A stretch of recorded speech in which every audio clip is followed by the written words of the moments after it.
Mr. Speaker, reports of torture reached the Minister of Foreign Affairs and the Prime Minister's own National Security Advisor. That's right. For 18 months, the government knew about torture in Afghan jails. For 18 months, they didn't investigate. For 18 months, they didn't stop it, and they've covered it up ever since. Why? The Right Honourable Prime Minister. On the contrary, Mr. Speaker, the reports that the honourable gentleman is talking about, by their own admission, are not credible evidence of torture of Canadian detained prisoners. They are simply evaluations of the Afghan prison system based on second- and third-hand evidence. Whenever Canadian officials or soldiers have received credible reports of abuse, they have reacted, they have responded. There was systematic improvements to the detainee transfer arrangements over that period of time, culminating, Mr. Speaker, in a comprehensive new agreement that was signed over 2.5 years ago. The Honourable Leader of the Opposition.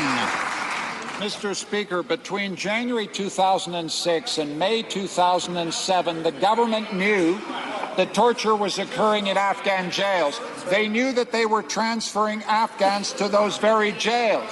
But the Prime Minister claims that no one transferred by Canadians was ever tortured. But how can he be so categorical when they did nothing to investigate for 18 months? What kind of government, what kind of Canadian government does nothing to prevent torture? Right Honourable Prime Minister. Mr. Speaker, on the contrary, Canadian officials and soldiers have always acted when they have had credible evidence of abuse, Mr. Speaker. That is absolutely clear. Improvements to the arrangements that were in place. Arrangements, Mr. Speaker, in a mission started by the Liberal government in 2002. The arrangements that were in place began to be improved as soon as this government took office. They were comprehensively rewritten in early 2007, Mr. Speaker. That is the record. It is absolutely clear. And any such slander of soldiers and Canadian officials without evidence is without basis. Order. The Honourable Member for Mount Royal. Order. Mr. Speaker, the Minister of Defence wrongly says that there's not a scintilla of evidence regarding Afghan detainee torture, yet the Afghan Human Rights Commission reports that at least 98.5% of interviewed victims have been tortured. The Minister wrongly says that Colvin's testimony is not credible, though corroborated by reports from the Commission, the UN, and Foreign Affairs itself over the same period. The real problem is that there's no scintilla of credibility in the government's position. Will the government release the necessary documents in the pursuit of truth, or will it continue to obstruct justice and obstruct the truth? The Honourable Minister of National Defence. Order. As we've indicated on a number of occasions, we are cooperating with respect to documents.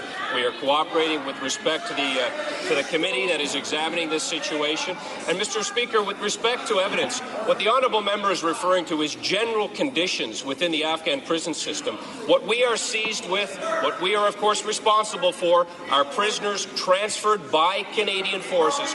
That is the focus of the issue, Mr. Speaker. We all have concerns about the conditions of Afghan prisons, which is why we're investing in human rights, why we're investing in making improvements there, and we've been doing that since 2006, Mr. Speaker. The Honourable Member for Mount Royal. Mr. Speaker, the government falsely claims that it stands for accountability and protection for whistleblowers. But this government's policy is that of the 3 Ds: denial of the evidence, disparaging of the witnesses, and dissembling of the truth. Will the government establish an independent judicial commission of inquiry so as to shine the spotlight of truth on the unaccountable 3D government that intimidates whistleblowers, withholds testimony, and obstructs justice?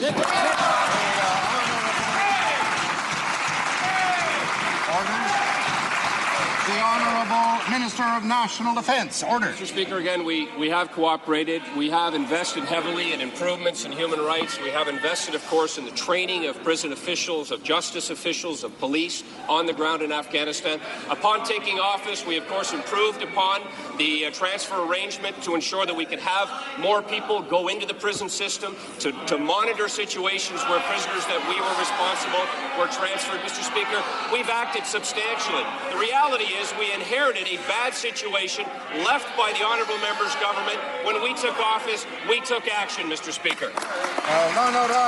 The honourable member for Laurier-Sainte-Marie.